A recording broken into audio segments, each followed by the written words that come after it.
Welcome to Hustle with Hennessy, the segment where I take a deep dive into the world of ambition, success, and the relentless chase of greatness. It's your host, Hennessy II, and I have a question for y'all. How do you balance being yourself and fitting into corporate etiquette?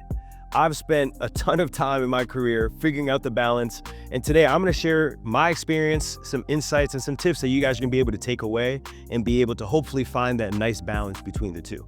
I've been in the corporate setting for about 10 years now, and I've learned a lot about finding that balance between being your authentic self and keeping that corporate etiquette. If you know me, which some of you guys do, some of you guys are just seeing me for the first time, you know that I have bright energy, like to laugh. So I learned early on in my career that I had to suppress that. The reason I had to suppress that is because I didn't want to come across as doing too much or not taken serious.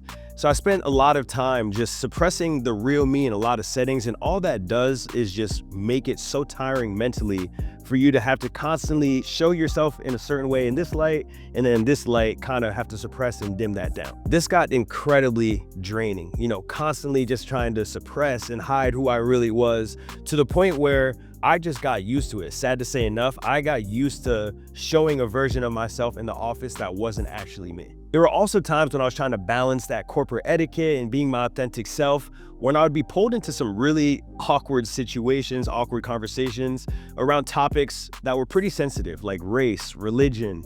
And I remember a specific time. It was back when George Floyd tragically passed away and people were protesting about systematic racism. I heard some of the wildest views and opinions around that time, and all I did was keep my mouth shut. I knew that I just had to observe this, understand who these people are, and kind of learn how to move around these people moving forward based on some of the comments that they made. Now, how about code switching? I know you guys feel me on that one. That's just something that I think every Black person deals with. I actually just saw a quote that was done by Indeed that said, Black people are 3 times more likely to code switch than their white coworkers. No surprise there. Like I said, I've been dealing with this for my whole life, but just think about that. 3 times more likely than their white coworkers to have to code switch. What I like to call that is having to wear a mask. In my opinion, that's what it feels like. You have to wear a mask based on who you're speaking to throughout different times of the day. And that's just not a healthy way to go about that. Wearing that mask is gonna affect you in the workplace. It's gonna affect the relationships you have with your colleagues. It's gonna affect the quality of work you're doing. And lastly, it's gonna affect your creativity, because I do believe that creativity comes from a place of your true authentic self. So if you're not able to expose that, it could hurt you in the long run. One of the biggest things I've had to deal with is the perception of being confident versus being arrogant.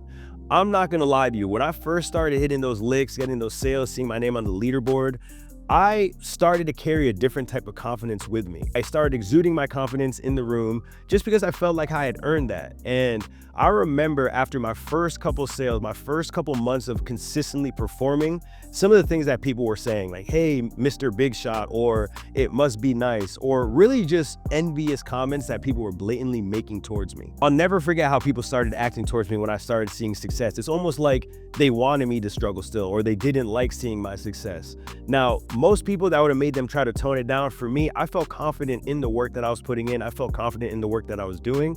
So I led with that. I like to exude confidence when I walk into the room. I like for people to feel my presence in the room, just because I spent so many years hiding behind that mask. But you need to be very careful with that, because there is a very fine line between exuding confidence and having people look at you like you're arrogant and becoming a hater on everything you do. Today, I've found a beautiful balance between being my authentic self and corporate etiquette.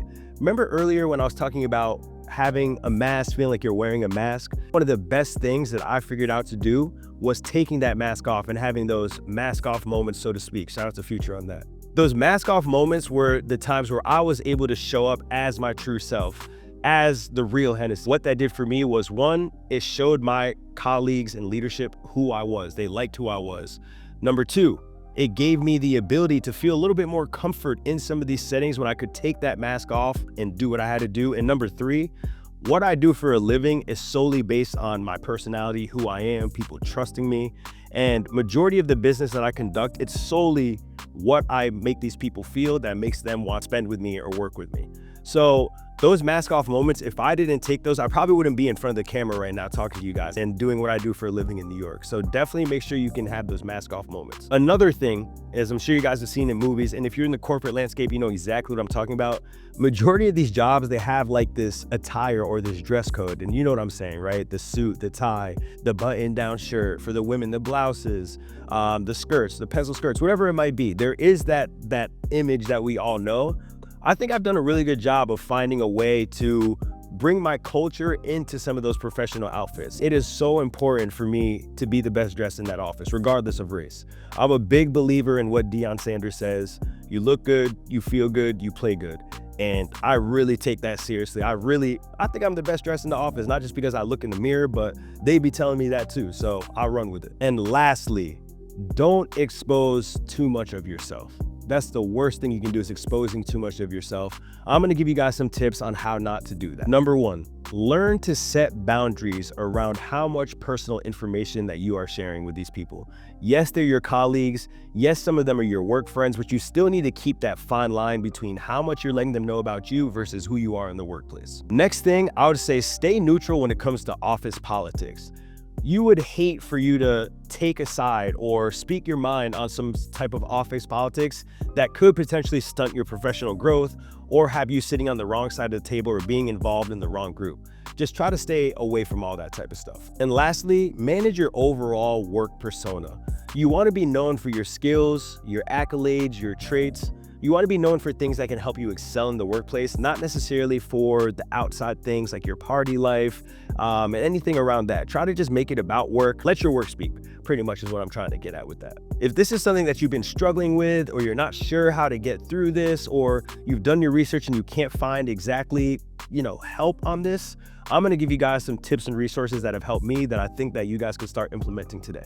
A few years back, I read a book that really changed a lot of things for me. It was called Black Faces and White Places. I can't think of the author's name, but I will put it in the description.